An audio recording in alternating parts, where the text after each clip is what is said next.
বাংলাদেশের বিশ্বকাপ সম্প্রচার নিয়ে এবার মিলল দারুণ এক সুখবর, যেখানে ভক্তদের আশ্বস্ত করে ইতিবাচক ইঙ্গিত দিয়েছেন সরকারের উচ্চ পর্যায়ের ব্যক্তিরা। যে খবরে স্বস্তি ফিরে এসেছে ফুটবল পাগল বাংলাদেশি ভক্তদের মনে। দেশে আসন্ন ফিফা বিশ্বকাপ সম্প্রচার নিয়ে কি জানালেন নীতি নির্ধারকরা, সেটাই জানবো রিপোর্টে। দরজায় কড়া নাড়ছে ফিফা বিশ্বকাপের 23তম আসর। আর আসন্ন এই বিশ্বকাপকে ঘিরে বাংলাদেশের কোটি কোটি ভক্তের মনে জমে থাকা আশঙ্কার মেঘ অবশেষে কাটতে শুরু করেছে। আগামী 11 জুন থেকে শুরু হতে যাওয়া বিশ্ব ফুটবলের এই মহাযজ্ঞ দেশের দর্শকরা সরাসরি টেলিভিশনের পর্দায় দেখতে পারবেন কিনা তা নিয়ে তৈরি হয়েছিল চরম অনিশ্চয়তা। তবে ফুটবল প্রেমীদের স্বস্তি দিয়ে এবার সরকারের উচ্চ পর্যায় থেকে মিলেছে দারুণ এক ইতিবাচক ইঙ্গিত।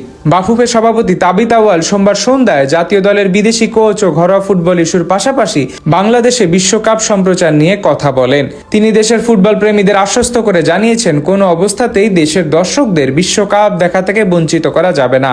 এ সময় সম্প্রচার সত্ত্ব নিয়ে সরকারের আগ্রহের কথা জানিয়ে বাফুফের সভাপতি বলেন, সরকারের তথ্যমন্ত্রী আমাকে ডেকে বলেছেন যে আমরা তো অফকোর্স খেলা দেখাতে চাই, ফ্যানদেরকে তো এখানে বঞ্চিত করতে পারবো না। আমাকে ম্যান্ডেট দেওয়া হয়েছে যে বিটিভির সাথে বসে কিভাবে বিটিভিকে রাইটস এনে দেওয়া যায়, যেখানে অ্যাটলিস্ট বিটিভি নিজস্ব তহবিল থেকে কোনো ফাইন্যান্সিয়াল খরচ হবে না। এখন এটাকে অ্যাড সেল করে হোক, রিসেল করে হোক, সেই সব বুদ্ধি আমরা বের করব।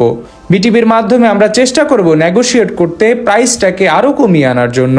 এর বাইরেও সম্প্রচার প্রক্রিয়ার নানা দিক উন্মোচন করেন বাফুফে প্রধান। তিনি জানান, খেলা দেখানোর জন্য সব ধরনের প্রক্রিয়া পুরোদমে সচল রয়েছে। এই প্রক্রিয়ার সাথে এখন সরকারের পাশাপাশি একটি বেসরকারি প্রতিষ্ঠান বিটিভি এবং বাফুফে সভাপতি নিজে যুক্ত হয়েছেন।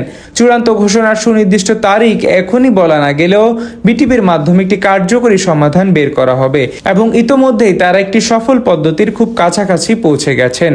উল্লেখ্য যে বিশ্বকাপ শুরু হতে বাকি আর মাত্র 24 দিন।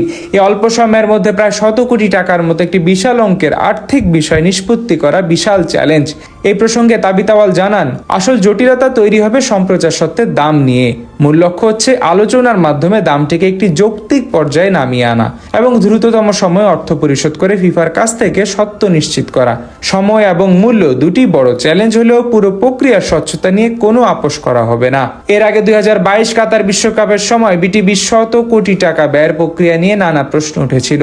সেই বিতর্কিত অধ্যায়ের কথা স্মরণ করে বাফুফে সভাপতি স্পষ্ট করেন যে বর্তমান সরকার কোনো ধরনের অস্বচ্ছ প্রক্রিয়ায় জড়াতে রাজি নয়। আগেরবার লেনদেনে কিছু প্রশ্নবিদ্ধ বিষয় থাকলেও এবার আর্থিক মূল্যের চেয়ে লেনদেনের স্বচ্ছতা নিশ্চিত করাকে সবচেয়ে বেশি প্রাধান্য দেওয়া হচ্ছে।